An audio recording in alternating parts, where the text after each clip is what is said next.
Hello student. तो इस video lecture में हम लोग डायनेमिक मेमोरी एलोकेशन के पार्ट 2 को कवर करेंगे।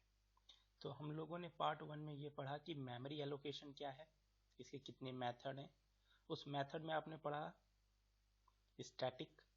उस स्टैटिक के प्रॉब्लम को सॉल्व किया गया है by using a concept called dynamic memory allocation. तो आइए उसको हम लोग जानते हैं। So what is the need of dynamic memory allocation.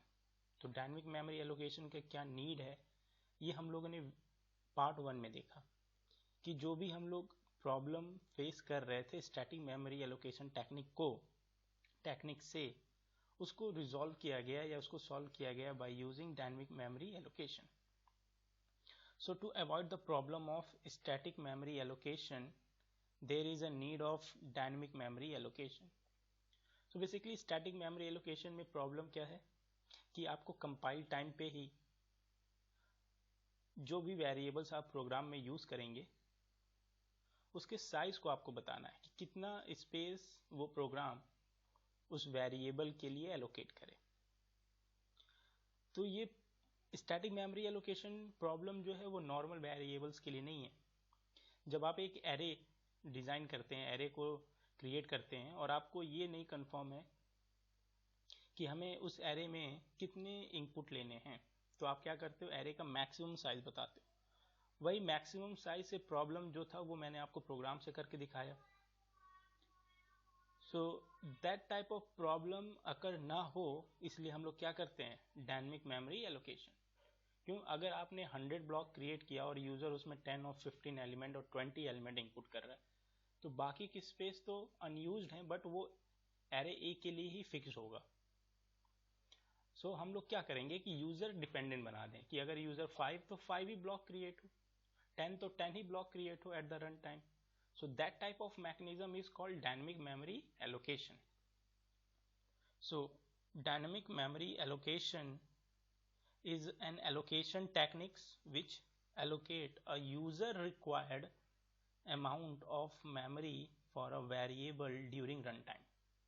तो अगर आप स्टैटिक का डिफिनीशन देखें तो वहां पर फिक्स्ड अमाउंट था, but in dynamic memory it is a user required amount of memory for variable during the run time. मतलब यूजर जितना चाहता है उतना ही मेमोरी क्रिएट हो रन टाइम पे। ठीक है। So for a dynamic memory allocation, memory के हिप एरिया में जो लोकेशन होता है वो डायनेमिक मेमोरी एलोकेशन के लिए क्रिएट होता है। So heap memory is allocated during run time, this is known as dynamic memory allocation. So basically हम जब एक सी प्रोग्राम लिखते हैं तो उसके अंदर एक मेमोरी के अंदर 4 ब्लॉक्स या कह लीजिए 4 पार्ट्स में डिवाइड हो जाता है। आपका code segment, executable part, stack memory and hip memory. तो जो हिप मेमोरी है वहां पर हम लोग डायनेमिक मेमोरी एलोकेशन के जो भी वेरिएबल्स क्रिएट होंगे या जो भी मेमोरी क्रिएट होगा वो हिप वाले एरिया में जाके क्रिएट होता है। So for dynamic memory allocation is implemented by with the help of pointer. तो अगर आपको डायनेमिक मेमोरी एलोकेशन मतलब रन टाइम पे मेमोरी क्रिएट करना है तो आपको पॉइंटर का कॉन्सेप्ट आना चाहिए। बिना पॉइंटर के आप डायनेमिक मेमोरी एलोकेशन नहीं क्रिएट कर सकते हैं।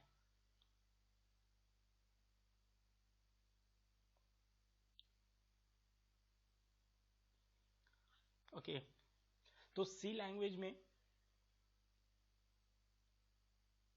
डायनेमिक मेमोरी एलोकेशन मतलब रन टाइम पे मेमोरी को क्रिएट करने के लिए बहुत सारे फंक्शंस अवेलेबल हैं। उन फंक्शन को हम लोग जान लेते हैं। So C language provide different function to achieve run time memory allocations like malloc, calloc, reallocate, realloc and free function. So these are functions which are predefined inside a C library. So all these functions are available in standard lib.h library और header file. तो ये आपको अगर function use करना है तो आपको अपने प्रोग्राम में स्टैंडर्ड लाइब्रेरी डॉट एच नाम के हेडर फाइल को इंक्लूड कराना होगा। ठीक है। तो इन फंक्शंस में कुछ फंक्शंस आपको मेमोरी एलोकेट कराएंगे, कुछ फंक्शंस जो हैं उन मेमोरी को इंक्रीज और डिक्रीज करेंगे अकॉर्डिंग टू योर नीड। और डायनेमिक मेमोरी एलोकेशन कॉन्सेप्ट में आपको सबसे ज़्यादा ध्यान रखना है कि इन मेमोरी के थ्रू जब भी हम इन फंक्शन के थ्रू जब भी हम मेमोरी क्रिएट करेंगे तो उस मेमोरी को हमें डिलीट भी करना होगा at the end of program, तो वो काम होगा by using free function. So to allocate memory there is two function, that is malloc and calloc.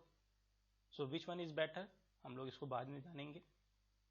To resize the memory, that is called reallocate. Okay, and to delete the memory we have to use a free pointer.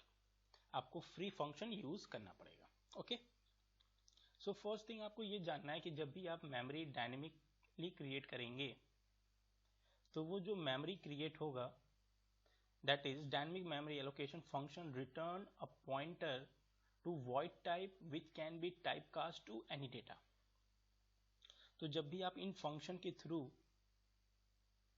malloc, calloc और reallocate के through जब भी आप एक memory create करेंगे, ये function हमेशा address return करते हैं.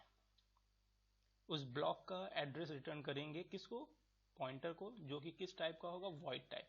इसका कहने का मतलब ये है कि जब भी आप मेमोरी क्रिएट करेंगे तो आप उसमें किसी भी टाइप के डेटा को स्टोर कर सकते हैं उस मेमोरी में. वो कैर हो सकता है, इंटीजर हो सकता है, फ्लोट हो सकता है, डबल हो सकता है, सो एनी टाइप. सो जो रिटर्न टाइप होगा इसका वॉइड होगा और उस वॉइड को हम लोग टाइप कास्ट कर लेंगे अपने नीड के according. Okay, so that is the meaning of dynamic memory allocation function return pointer to a void type which can be typecast to any data type.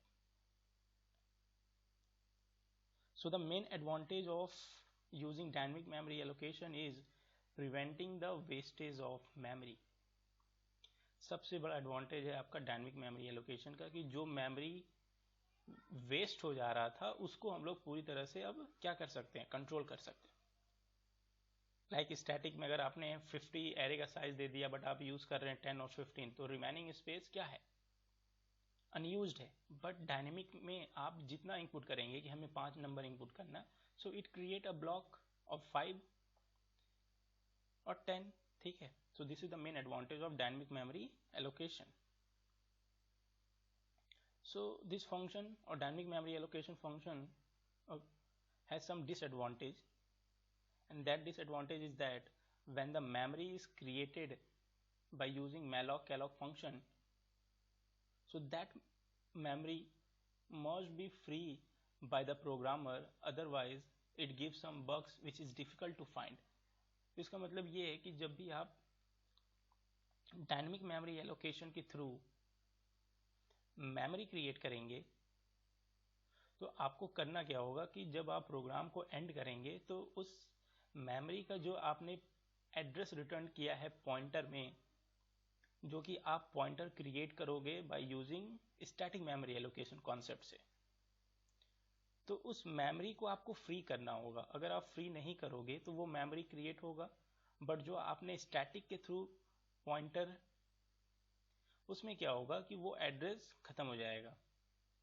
तो इससे क्या होगा कि वो मेमोरी क्रिएटेड रहेगा और आप जब प्रोग्राम को दोबारा यूज करेंगे तो वो memory may be or may not be available.